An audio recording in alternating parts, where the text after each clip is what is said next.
Olá, nós somos o grupo 1 e ficamos com o tema Conceitos e Características Gerais da Síndrome Metabólica. Nosso grupo é composto por Ana Clara, Daiane, Maiane, Carla, Tarcísio e Henrique.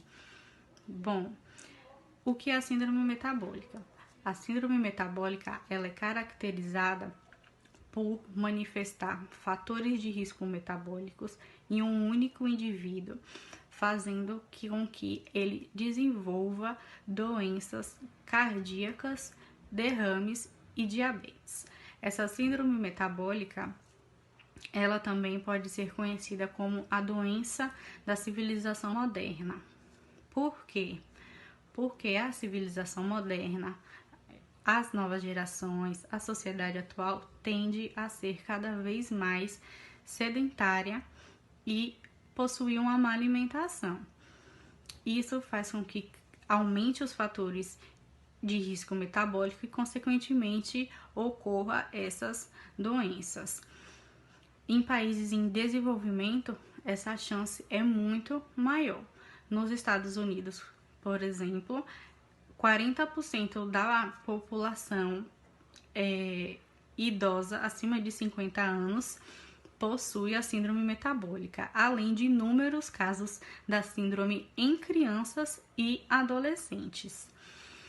A síndrome metabólica tem como base a resistência à insulina, porém possui também outros fatores que contribuem para o surgimento da síndrome, que é o excesso de peso abdominal, conhecido como barriga pera, a genética, a falta de atividade física, hipertensão e o aumento do colesterol. O diagnóstico feito pelo médico é realizado a partir da circunferência abdominal, pela aferição de pressão e após analisar os níveis de açúcar e gordura no sangue. Epidemiologia as tentativas de estudos epidemiológicos para elucidar a história natural e a patogênese do diabetes baseia-se nas alterações glicêmicas, apesar da grande variedade de manifestações clínicas e condições associadas. Nas últimas décadas, várias evidências foram acumuladas, sugeridos de mecanismos etiologicamente diferentes, tais como genéticos, ambientais e imunológicos, os quais possuem importante papel na patogênese, no curso clínico e no aparecimento de complicações do diabetes. Existem evidências de que indivíduos com diabetes mal controlado ou não tratado desenvolvem mais complicações do que aqueles com diabetes bem controlado. Apesar disso, em algumas circunstâncias, as complicações do diabetes são encontradas mesmo antes da hiperglicemia, evidenciando a grande heterogeneidade desses distúrbios metabólicos. Além disso, ainda não está claro o quanto as complicações crônicas do diabetes são resultantes da própria hiperglicemia ou de condições associadas, como de deficiência de insulina, excesso de glucagon, mudanças na osmolaridade, glicações de proteínas e alterações lipídicas ou de pressão arterial. Vários estudos epidemiológicos sugerem importante papel no meio ambiente. No período inicial da vida, tanto na fase intrauterina como nos primeiros anos de vida, indivíduo com baixo peso, ao nascer, apresenta níveis plasmáticos mais elevados de proinsulina, indicativo de maior risco para o desenvolvimento futuro de diabetes tipo 2 ou de síndrome metabólica. Estudos mais recentes evidenciam a relação na forma de U, em que o risco de desenvolver diabetes tipo 2 é maior nos nascidos com baixo peso, como nos com peso elevado maior que 4 kg. Existe uma relação dos 10 países com maior número de pessoas com diabetes de 20 a 79 anos.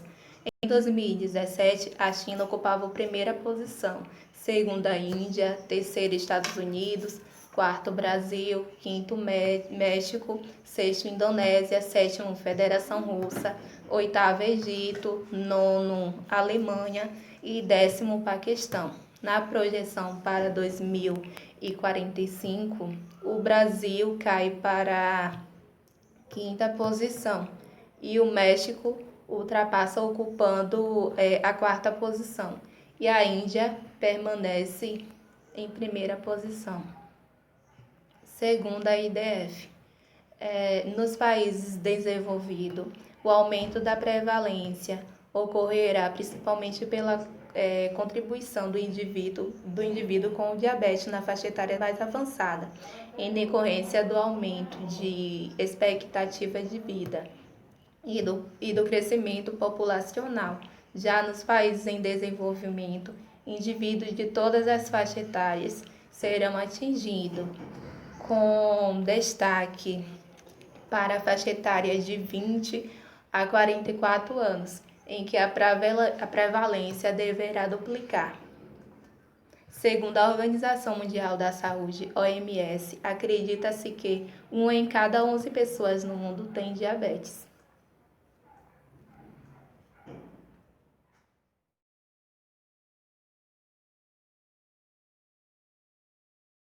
Então, como fatores de riscos da síndrome metabólica, seria intolerância à glicose, sendo característica a glicemia em jejum, hipertensão arterial, onde, consequentemente, a resistência à insulina bloqueia aí, né, até a glicose circulante, onde vai aumentar a quantidade de açúcar no sangue e contribuir para o enrijecimento das artérias, onde vai produzir o aumento da pressão arterial. Os níveis altos de colesterol ruim, obesidade com o aumento da circunferência abdominal, que também hoje é uma característica específica para diagnósticos de diabetes. Ácido úrico elevado, o aumento dos níveis de triglicerídeos, então, o tabagismo, né? Então, que hoje também foi feita uma pesquisa, né, através de americanos, onde eles fizeram um estudo com pacientes entre 4.600 pacientes para 15 anos, nesse período aí de 15 anos, e observaram que 22% dos pacientes fumantes conseguiram a característica aí, né, de intolerância à glicose. 12% da classe não fumante também conseguiram adquirir a doença, e um aumento de 17% dos pacientes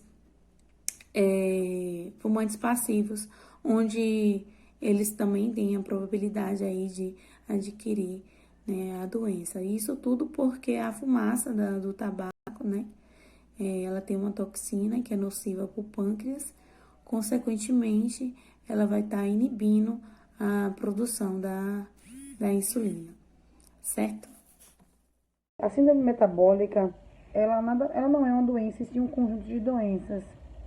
Uma das principais doenças é a resistência à insulina, né? Que no caso nada mais é que vem acarretar a diabetes, e com isso muitas das vezes vem acarretar o ganho de peso, como minhas colegas falaram aí anteriormente, né, que é o abdômen, o aumento exacerbado do abdômen. Bom, o estilo de vida das pessoas geralmente que vêm a desenvolver essa doença são pessoas sedentárias, são pessoas que têm um hábito alimentar inadequado, comem fora de hora, comem muita besteira, comem comida e alimentos ricos em triglicerídeos, entre outros. E logo após, e com isso vem muito ganho de peso, né, o desenvolvimento da doença. E após o diagnóstico, após a procura ao médico, após o diagnóstico, a descoberta dessa doença, o estilo de vida da pessoa tem que ser totalmente modificado, ou seja, tem que vir praticar atividades físicas, procurar um nutricionista para ter uma alimentação adequada, evitar o uso excessivo de bebidas alcoólicas, as pessoas que têm hábitos de fumar, evitar fumar. E é isso aí, ter uma vida equilibrada, né, em termos de atividade física, em termos de alimentação. E esse é o principal. Boa noite. Dando continuidade à apresentação do nosso trabalho, eu me chamo Tarcísio e vou falar um pouco sobre a prevenção da síndrome metabólica. Sabemos que existe também uma predisposição genética, um dos fatores mais agravantes da síndrome metabólica é praticamente uma reação em cascata. Se ele não for negligenciado, pode acarretar esse devido quadro. Temos também um dos fatores que é alimentação inadequada, até porque a gente sabe que nos alimentamos muito mal. Tem a inatividade física. Esses fatores eles contribuem para o acometimento dessa síndrome.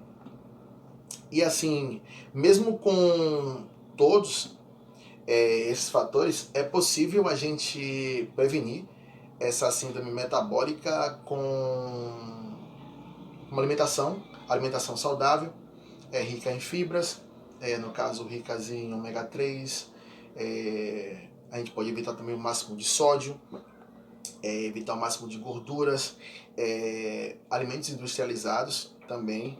Isso ajuda no balanceamento do peso corporal, a prática de atividade física junto com um profissional da área de saúde, um educador esportivo, uma nutricionista, que trabalhem nessa área para assim evitar uma obesidade, até porque a obesidade também é um fator agravante na síndrome metabólica por vários fatores. O aumento do tecido adiposo, o pâncreas, no caso, ele começa a produzir mais insulina, dando início de desequilíbrio entre a quantidade produzida e o funcionamento da mesma. Isso gera resistência insulínica, que a resistência insulínica também é um fator que ele é um reagente da síndrome metabólica. E assim, a gente pode evitar todos esses problemas. Esses problemas, no caso, eles podem ser observados em exames de rotina, no caso como alteração de colesterol, índices altos de açúcar, com você pelo menos tendo uma base que isso está acontecendo, você pode entrar na parte da prevenção, como no caso alimentação, você pode se alimentar de uma forma melhor, você pode evitar, no caso, o controle do tabagismo, o estresse, que querendo ou não, o estresse também é um fator. O alcoolismo, até porque também o alcoolismo ele causa efeitos tóxicos para o coração. Ou seja, a prevenção da síndrome metabólica ela ocorre na nossa mudança de estilo de vida. Caso o indivíduo não venha a seguir essas pequenas mudanças e venha a cometer uma síndrome metabólica, no caso ele vai ter que entrar para a parte do tratamento. E o tratamento vai ser explicado no nosso próximo. De tratamento foi feito um estudo que no Reino Unido existe uma terapia multifacetada, certo? Que ela é nada mais um programa que se distingue a melhoria de qualidade de vida, né? Foi feito um estudo que a pessoa fazendo atividades físicas diariamente, pelo menos 30 minutos, seja corrida, deixa eu pegar um papel aqui, seja caminhada, seja qualquer atividade física diariamente, 30 minutos é o suficiente para você conseguir perder peso, certo? E tentar, diagnosticamente falando, prevenir problemas cardiovasculares, problemas como a obesidade, problemas como o sedentarismo, né? Que todos esses problemas correlacionados eles irão trazer uma síndrome metabólica, certo? Então, foi feito um estudo que muitas pessoas no Reino Unido fazendo atividades diárias em 2 a 3 meses, cada ser humano conseguiu perder ou mais ou menos, mas fez uma média de 5 quilos de perca de peso, e esse peso que foi perdido trouxe muitos pontos positivos, né? Muitas pessoas conseguiram controlar a questão da pressão, a questão da glicemia e melhorar a sua qualidade de vida, né, como um todo. Então, assim, a linha de base para o tratamento da síndrome metabólica é a mudança de hábito, atividades físicas, né? A mudança de hábito que eu falo é na questão de o alimento que você vai comer, né? Foi feito um estudo que no próprio Reino Unido conseguiram fazer uma média de ingerir até 1.500 calorias diárias, e mantendo-se essa disciplina, muita gente conseguiu reduzir peso e muita gente conseguiu melhorar sua qualidade de vida e deixar de lado até um pouco os remédios, certo? Mas também, galera, para eu falar aqui agora, que existe também um tratamento farmacológico. A linha de base seria o tratamento não farmacológico, que é a mudança de hábito, né? Atividades físicas, a reeducação alimentar, certo? Vou mostrar aqui. A reeducação alimentar traz uma redução dessa circunferência abdominal, certo? E, consequentemente, a perca de peso irá influenciar na pressão, irá influenciar na glicemia, certo? No colesterol. Existem também programas antitabagismo, certo? Que você pode tentar associar, né? Os programas antitabagismo, até mesmo um incentivo do governo, da sociedade, com programas que influenciem a prática de atividades, né? A não ficar acomodado, a não ficar sedentário dentro de casa, né? A cada vez mais a gente conseguir praticar exercícios e mudar nosso hábito alimentar. Então, essa vai ser a chave para o tratamento da síndrome metabólica. Falando um pouco agora do tratamento farmacológico, certo? Pegar aqui um pouco de papel. Tem a terapia farmacológica também, porque às vezes nem sempre a mudança de hábito ela consegue totalmente mudar esse quadro. Então tem gente que utiliza-se metformina, tem gente que utiliza-se a arcabose, a troliglitazona, que são sensibilizadores de insulina, certo? O Orlistat também é um inibidor de absorção de gorduras, certo? E existe também novos medicamentos, como o rimonabant, né? Que ele é eficaz na redução de peso, né? Reduzindo também essa circunferência abdominal, certo? Diminui a hiperglicemia, e também existe os novos análogos GLP-1 e inibidores de DPP-4, que eles também produzem benefícios, eles trazem benefícios no tratamento da síndrome metabólica como tratamento futuro. Mas, para dar um feedback para vocês, para não precisar utilizar os medicamentos como a última tentativa no tratamento da síndrome metabólica, se de imediato a gente começar a fazer atividade física, a gente consegue diagnosticar muitos problemas futuros, certo? E tentar não só desacelerar esse agravamento desses problemas, certo? como também se curar de vez, não precisar utilizar medicamento e ter uma qualidade de vida assim pro resto da vida, certo? Então, em estudos, em artigos mostram que a chave para o tratamento da síndrome metabólica é a atividade física, a mudança de hábito alimentar, né? Uma dieta balanceada, e os medicamentos iriam vir como uma segunda chave nesse tratamento, o tratamento farmacológico, certo?